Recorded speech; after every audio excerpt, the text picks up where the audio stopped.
Every now and then, the Holy Spirit presents the preacher with a must-preach situation.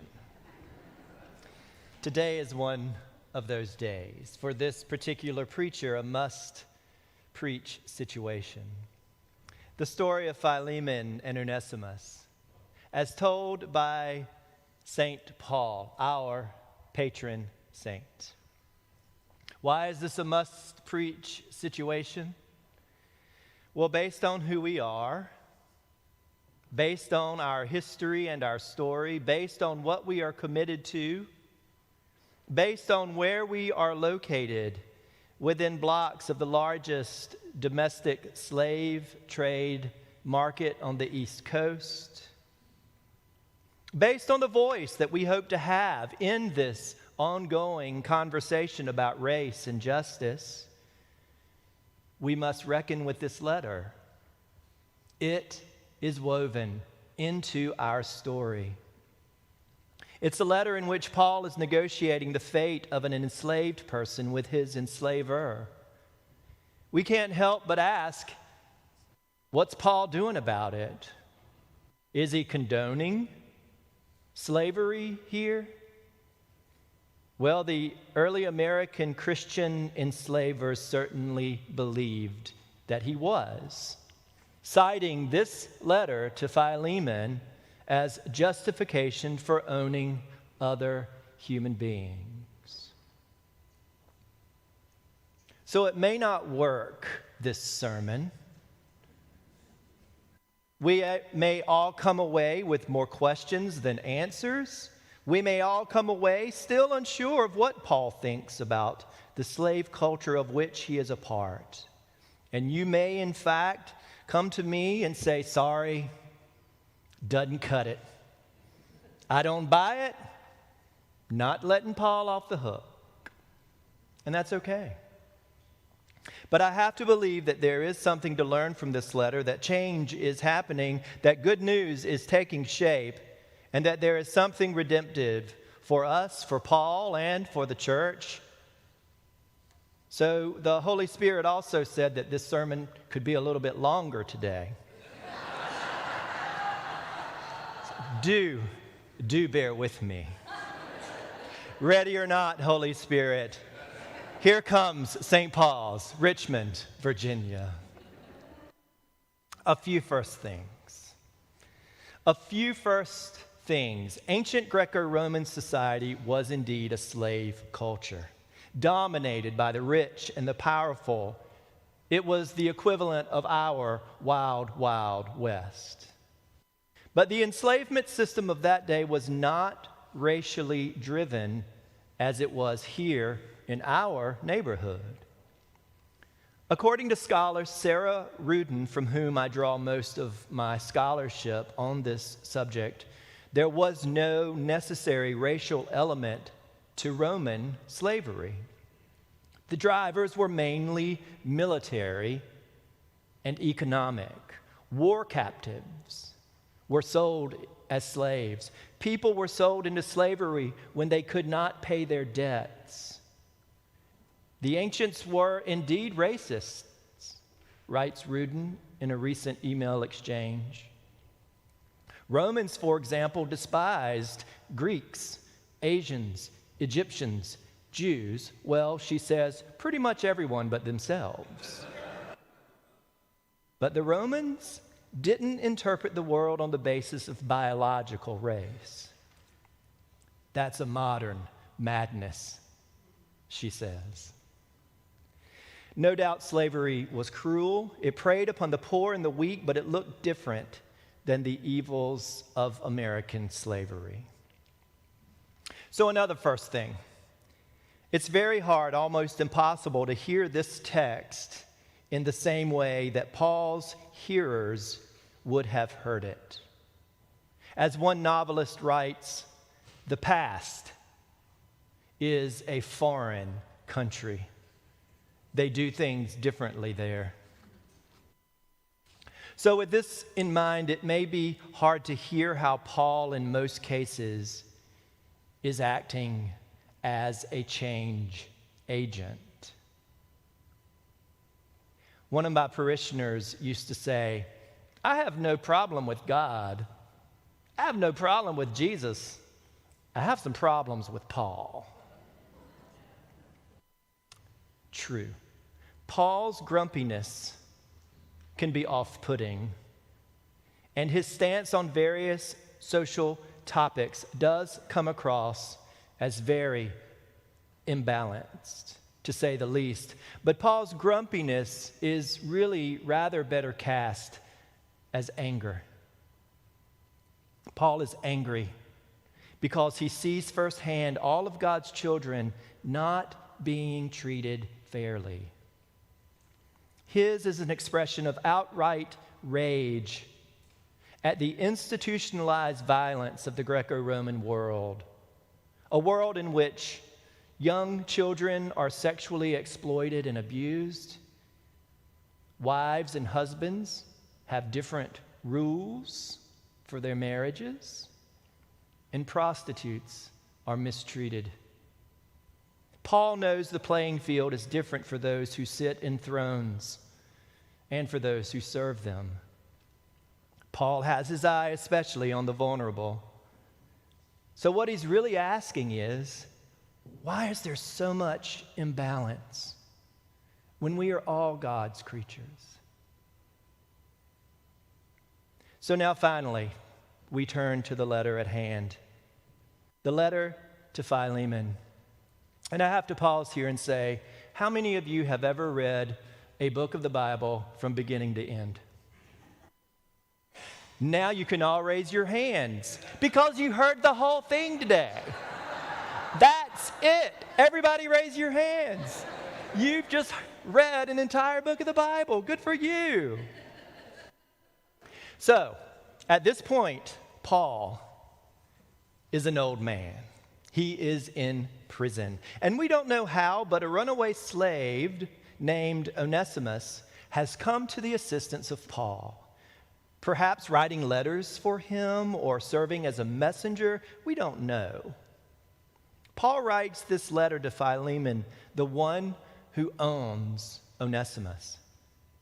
And what happens is nuanced. But first, it's important to know that again in Greco-Roman society, an even lower status than being a slave was being a runaway slave. And Onesimus was a runaway slave. Runaway slaves were the most vulnerable of all. They were unhoused. So even the protections of being enslaved were gone. Runaway slaves could not confirm their Roman citizenship, so all ties to a household are lost. Any rights or security the slave would have had are forfeited. So Paul sends a letter. He writes a letter to the head of the household, Philemon. And what does he ask? Understandably, we might notice that Paul is not asking the enslaver to release Onesimus. He does not say, free him. Why not? Well, because in that time, releasing a runaway slave into the wild, wild west of Roman society would have made Onesimus a sitting duck with no paddles and no protections. So what does Paul do? And here we don't know Paul's motives or intentions, but Paul is appealing to Philemon to take Onesimus back into his care and to reclaim him as a part of the household. What? Him? He abandoned me, Philemon might have responded. But Paul pushes. He refers to Onesimus as his own heart. And he knows that this could restore Onesimus's protections. But notice what Paul does here. He takes it even further. Further. Paul is asking Philemon to take him back with his Christian sensibilities in mind. Paul asks Philemon to receive Onesimus back not only as a servant, but as a beloved brother.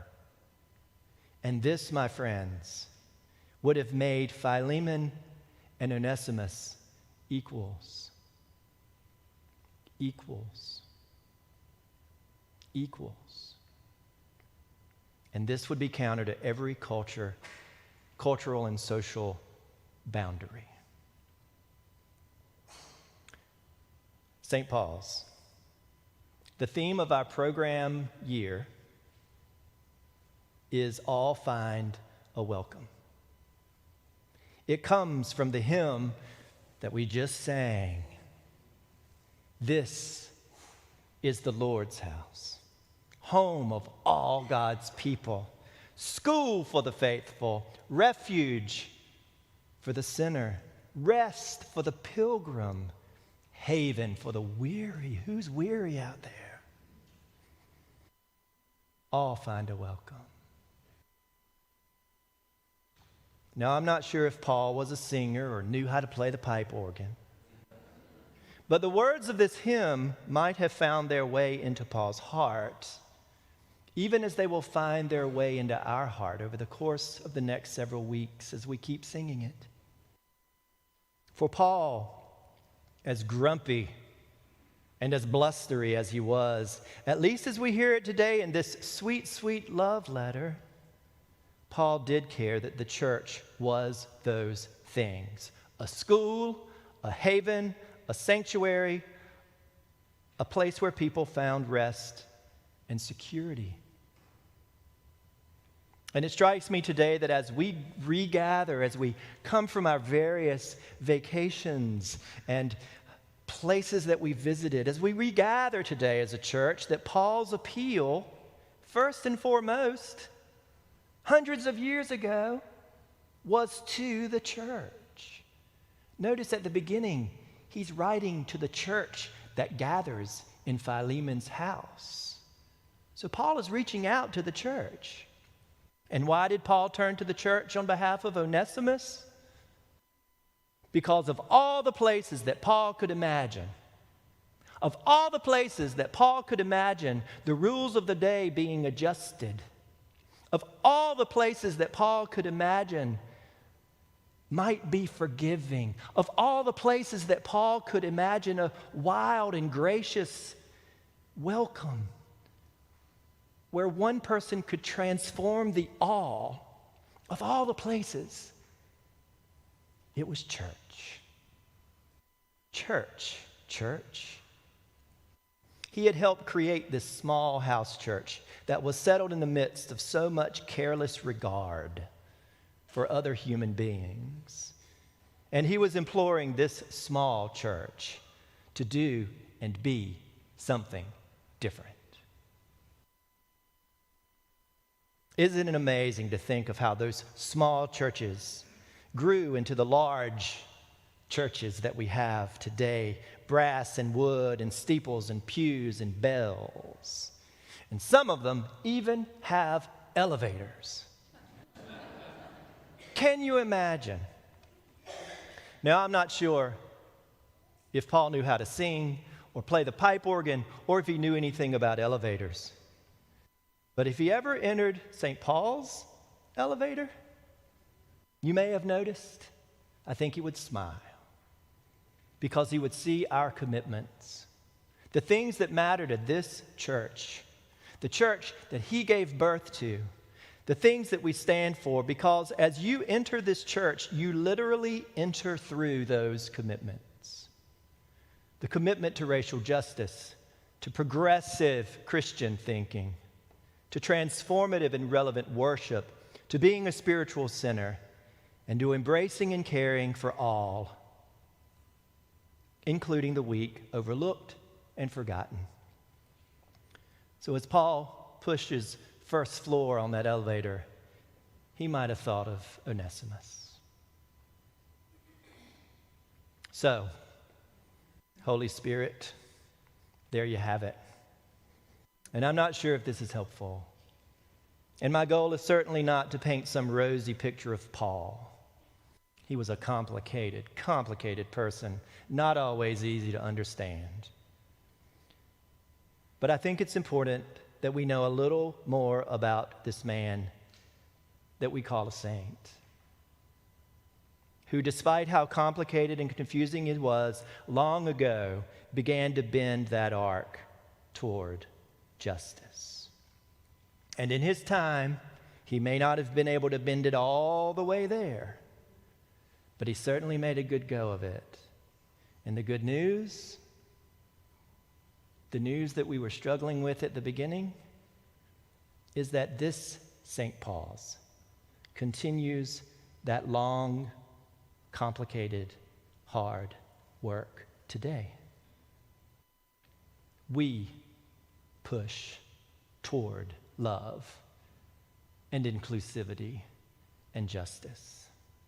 And we continue the work of being that church, a place where our most sacred runaway selves can also return to find a most outrageous and wild welcome. So, Holy Spirit, we're done. But not really. So, Holy Spirit, do what you've done since the beginning of time. Take our best and our worst. Take our brightest ideas and our stories. Take our weak moments and our strongest, and do with them infinitely more than we can ask or imagine. Welcome back, St. Paul's.